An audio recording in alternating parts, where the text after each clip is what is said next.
t'envoie une image de cette plage immense où cet enfant qui joue me renvoie vers l'enfance. Je t'envoie les odeurs d'un marché bigarré qu'à l'ombre du matin j'aimais tant respirer.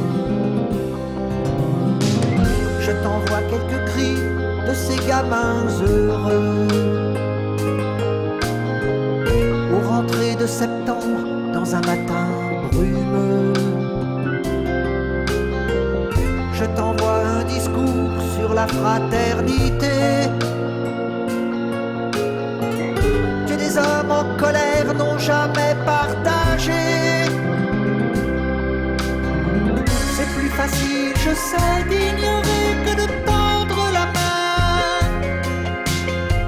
Bien plus facile un fusil qu'une colombe qui revient.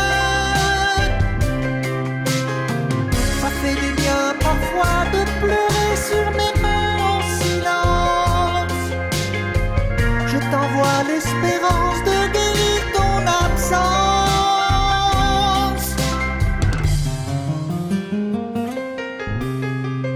Je t'envoie quelques gouttes de tout ce sang versé pour cette terre d'amour qui nous a séparés. Je t'envoie nos regrets comme un rêve brisé, échoué bien loin des rives de Méditerranée. Je t'envoie cette brise qui venait du désert, comme pour nous caresser et finir sur la mer.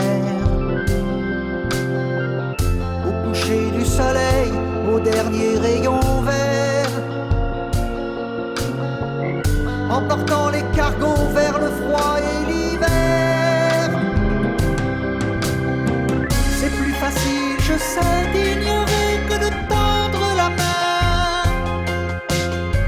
Bien plus facile un fusil qu'une colombe qui revient.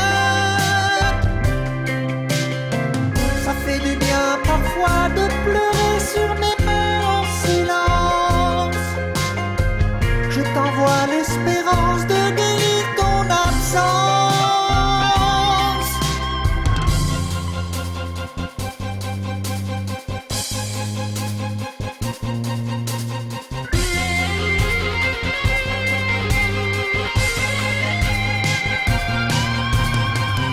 Hurler dans le désert, à me briser la voix, pour assécher mes larmes, revenir jusqu'à toi. Au rocher de la Vieille, en haut du Cap Falcon, Orange, je te le jure, j'irai crier ton nom. Je t'envoie tout l'amour de ceux qui t'ont quitté.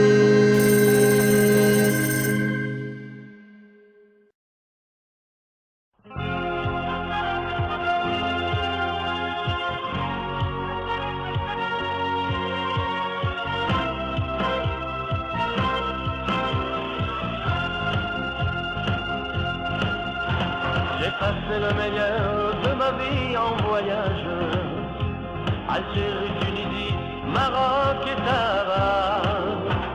Et lorsque j'arrivais, quelquefois sans bagage, partout les gens m'ouvraient et leur portaient leurs bras. Gambetta et Delmonte, Plaza et Sainte-Eugène, à quelle animation quand on s'y promenait.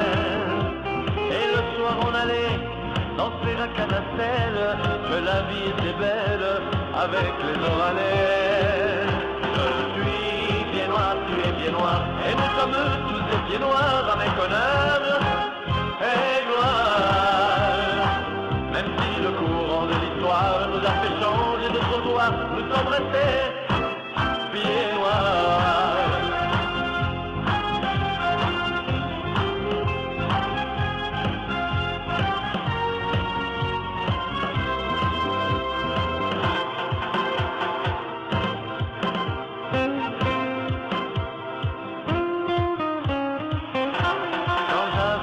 barricade, j'allais taper la bête.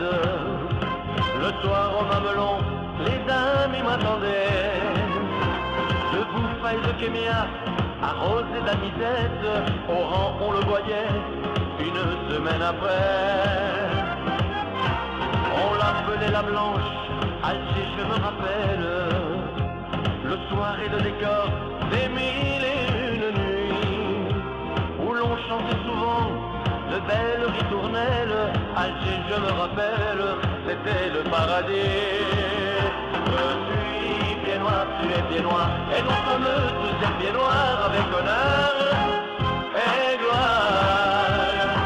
Même si le courant de l'histoire nous a fait changer de trottoir, nous sommes restés pieds noirs. Allez les pieds noirs, on tape tous dans les mains. Allez, tata Juliette, alors qu'est-ce que tu fais dans ton coin? Et toi Mauricette? Oh Maurice, tu viens, on va danser. On va faire le khaléo comme un rond, tu te rappelles, à la rue d'Argeux. Allez les pieds noirs, on tape tous dans les mains. Allez, avant la Prospère avec sa gambomba. Et tous dans les mains, et on repart et on fait la fête. Allez Juliette, alors tu viens, ça y est. Mais papa, la purée de nous autres, si nous sommes pieds noirs, nous sommes français aussi. Mais papa, la purée de nous autres, si nous sommes pieds noirs, nous sommes français aussi. Mais papa, la purée de nous autres, si nous sommes pieds noirs, nous sommes français aussi.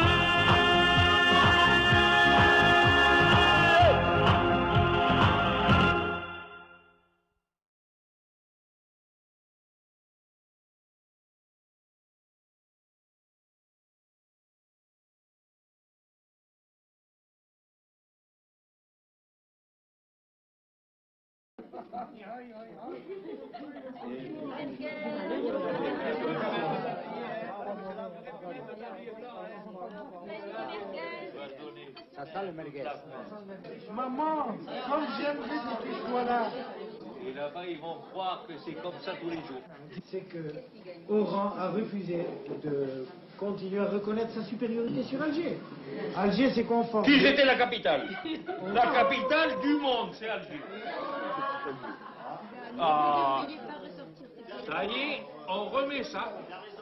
Ces rivalités d'Oran-Alger, c'est de la pure bêtise, ça n'existe plus. Comment c'est? Vous avez fait 13 000, d'accord. Vous nous avons fait le 15 000, Non, d'accord. attention, le 13 Mais 000, vous avez qu'est-ce taillé que... la route avant, d'accord. Qu'est-ce que vous voulez dire par le 13 mai? Le 13 mai, pour moi, ça signifie on a changé de république en France.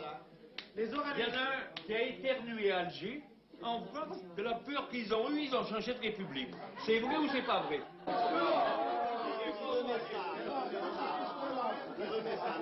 Il faut le dire comme c'est. Bon, moi je lui donne raison jusqu'à un certain point. De toute façon, Ça y est, certain point. s'il Oh. avait fallu écouter Joseph, tous les Oranais auraient été en prison. Ils sont tous sportifs. Les, Je sais pas qui c'est qui a payé la potion. les Algériens. C'est le trésor de je sais pas qui là. Hein? Azri.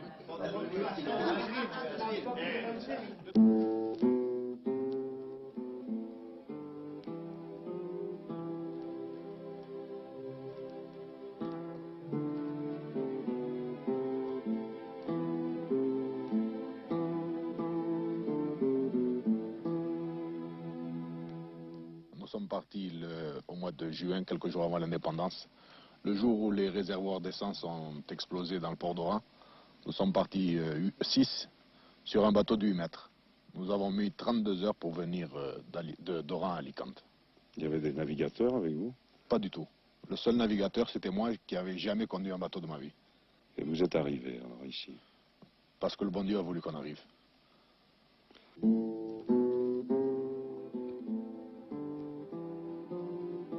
En 1962, c'est dans la chaude province d'Alicante, au sud de l'Espagne, que débarque la plus grosse colonie de pieds noirs du monde, celle de France mise à part. 90% d'Oranais, c'est-à-dire émigrés espagnols devenus français en se faisant africains, et revenus en Espagne sans avoir eu d'autre pays la plupart du temps que l'Algérie.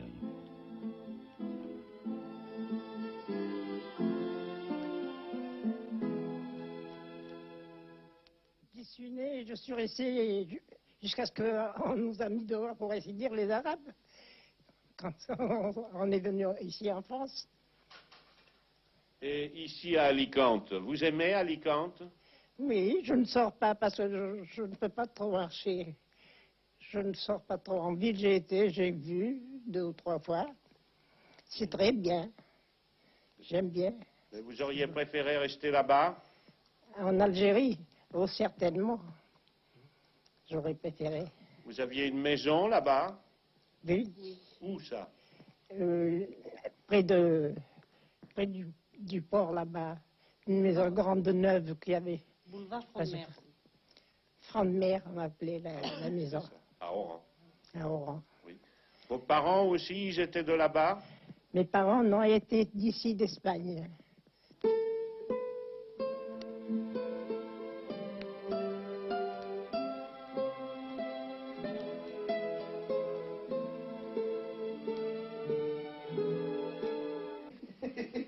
Allez, pas attention, vous n'avez pas tout amoureux, pas d'amour. Tu as pris ta douche? Tiens, bisous. Va vite ranger tes vêtements, va vite. Bon, mais au fait, qu'est-ce que vous êtes venu chercher? Mais on est venu chercher la... C'est vous qui interviewez ou c'est moi? Ah, non, non. On est venu chercher des images un peu pour l'histoire, si vous voulez, parce que finalement, les pieds noirs, qu'est-ce que c'est? C'est une espèce, pour parler zoologiquement, qui aura duré 130 ans, qui n'existera plus en dehors de l'Algérie. Ah, c'est difficile de... oui. On dit que les Indiens aussi sont des races en voie d'extinction. On nous les montre sous tous leurs aspects. Je me souviens d'une émission qui m'avait beaucoup frappé. On avait prétendu que les Indiens étaient les gars, aux États-Unis particulièrement, qui étaient susceptibles de monter le plus haut sur les structures métalliques. Vous l'avez vu, cette émission? Ce sont les spécialistes du nettoyage des vitres à New York, sur le gratte-ciel. Exactement. Je cherche encore quelle pourrait être notre spécialité. De toute façon, si vous faites allusion au fait que nous sommes une race en voie d'extinction, vous avez bien raison de le dire. Vous voyez par exemple autour de nous, regardez ces gosses. Qu'est-ce que c'est un pied noir? Tu sais ce que c'est toi un pied noir? Qu'est-ce que c'est mon pigeon? C'est pas, hein? Toi, qu'est-ce que tu es? Toi, qu'est-ce que tu es, toi? Un patos. Un patos. Oui, il y a quand même un distinguo qui est très subtil. Vous avez saisi la nuance, je pense? Oui. Bon. C'est la différence qui a toujours existé chez nous, en Algérie, entre ce qu'on appelait un pied noir et ce qu'on appelait un patos. Ça dépendait de la position par rapport à la Méditerranée. Quel était né l'individu en question. Oui, le pathos, c'était le français de la métropole.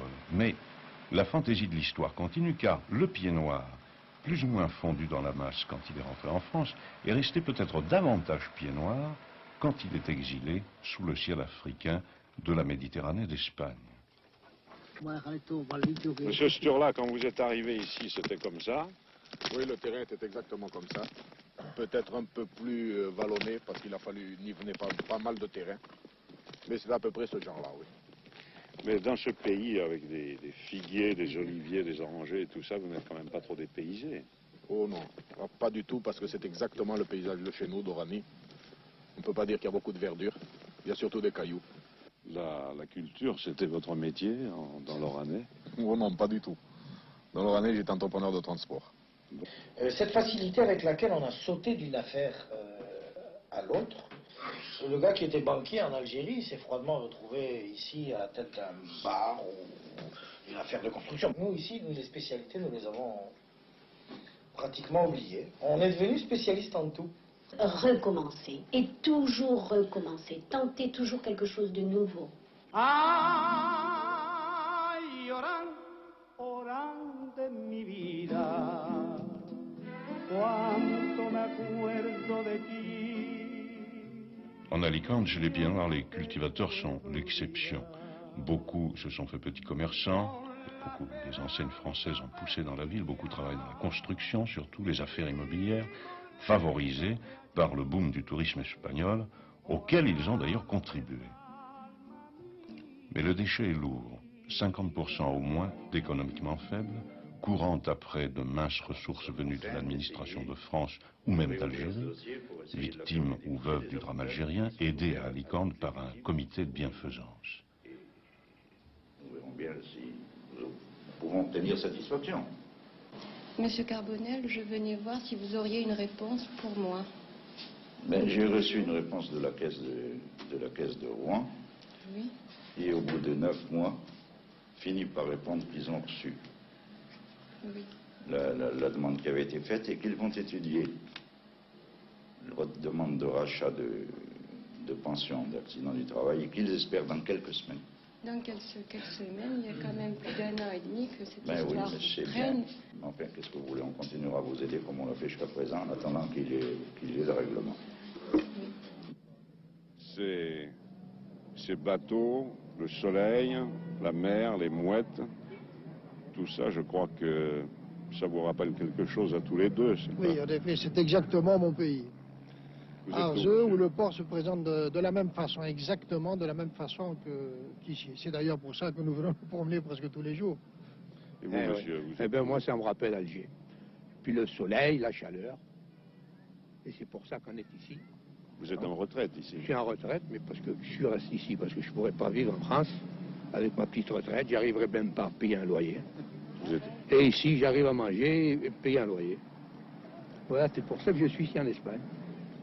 Vous êtes arrivé ici en 62? Eh bien, en 62, oui, je suis arrivé ici en 62, oui. On a débarqué ici en 62, puis on nous a bien accueillis. Et c'est de là que je suis resté, là. Moi, j'ai mes enfants en France, mais je ne peux pas vivre avec eux. Et voilà. Maintenant, avec le nouveau gouvernement, j'attends qu'on nous donne l'indemnisation dont on parle beaucoup, pour essayer de m'installer avec ma femme en France. Et vous, monsieur? Je préférerais rester en France si je pouvais. Si j'avais les moyens pour rester en France, ça me plairait davantage qu'ici. Mais hélas, on ne peut pas.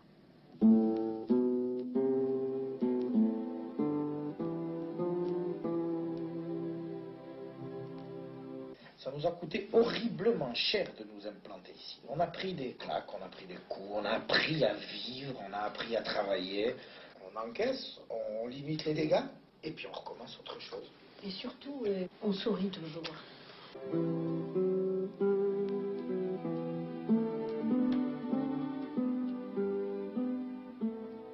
Oui, en Alicante, 7 ans sont passés pour les Pieds Noirs. Pas exactement pour tous.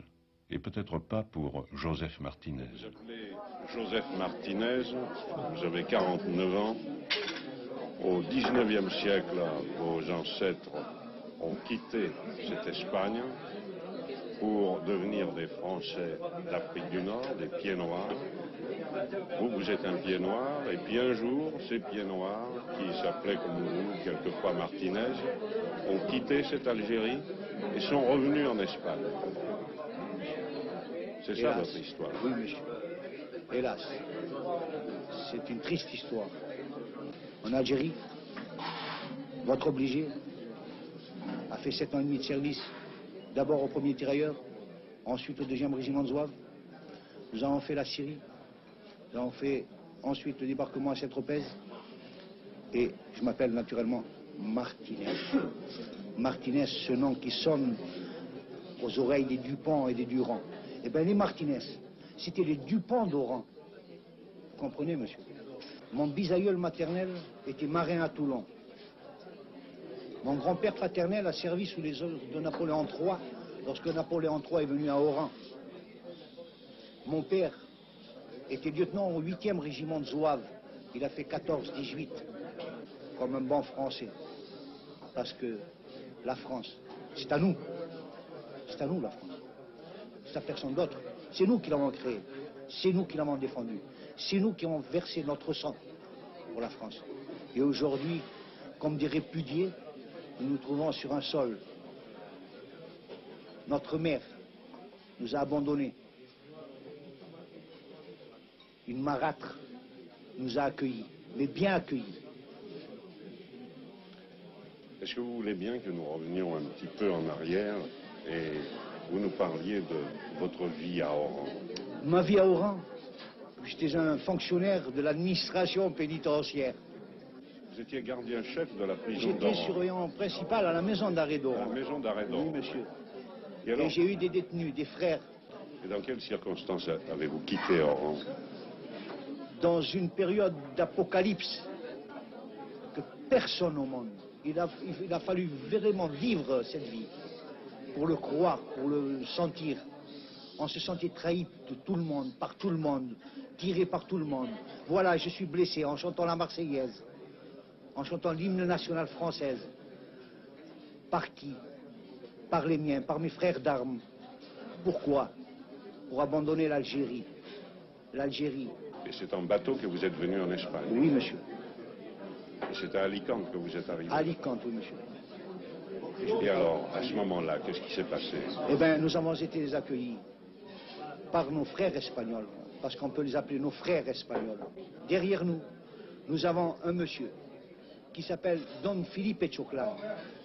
Ce monsieur était secrétaire général du gouverneur. Personne au monde ne fera ce qu'a fait cet homme-là pour nous. Il est ici, je crois. Il est ici, monsieur Felipe Choclan. De venir à côté de vous un instant. Oui, Felipe Choclan. Allez. Si.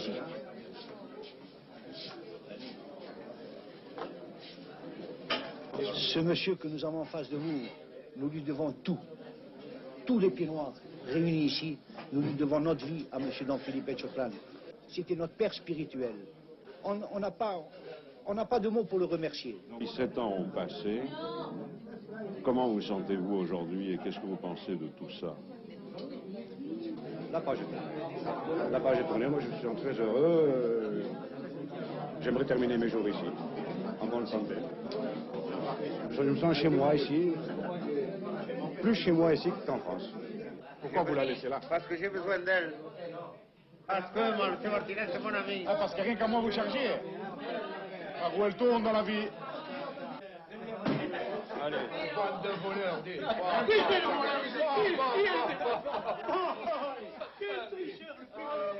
Paradoxalement, leur plus forte racine en Espagne, c'est la nouvelle école française, 370 élèves.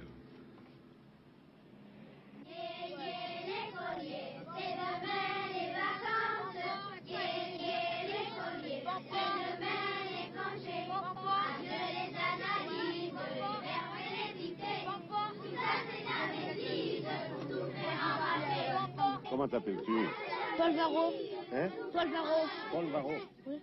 Et tu es né ici? Oui. Tu es né ici? Oui. Et tu connais Paris, non? Non, j'ai jamais été là-bas. Tu n'as jamais été là-bas? Non. Et tes parents, d'où ils viennent? D'Algérie. Christine, comment? Joubert. Joubert. Et où est-ce qu'ils habitaient, tes parents, avant? À Oran. À Oran? Et tu es né ici? Non, à Oran. Comme tous n'ont pas les moyens d'envoyer leurs enfants dans cette école, alors beaucoup de petits Martinez et de petits Garcia vont à l'école espagnole, où ils redeviendront espagnols. Un député socialiste, Matteotti, décide d'intervenir et va s'insurger contre la doctrine fasciste et proclamer, dénoncer tous les crimes qui avaient été commis par les fascistes. Mais ce député socialiste fut assassiné le 10 juin 1924. Vous arrivez à Alicante, vous aviez quel âge? 15 ans. 15 ans? Oui. J'ai passé une année en France. Oui. Et je suis ici en troisième. En troisième. Et plus tard, est-ce que vous croyez que vous... Non, je ne pense pas rester ici. Vous ne pensez pas rester ici? Et l'Algérie, enfin, l'Afrique d'où vous venez, qu'est-ce que ça représente pour vous? Ça représente tout le passé, ça représente toute la jeunesse, la petite enfance, quoi.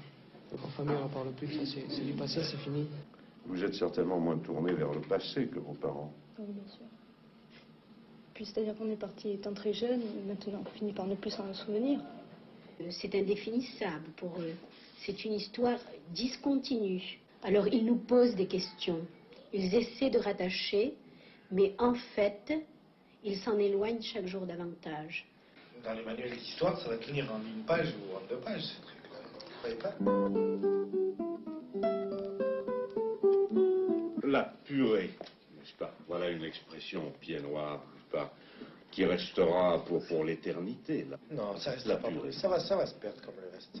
De toutes les façons, c'est très français, la purée. Vous êtes quand même sorti de la purée, n'est-ce pas?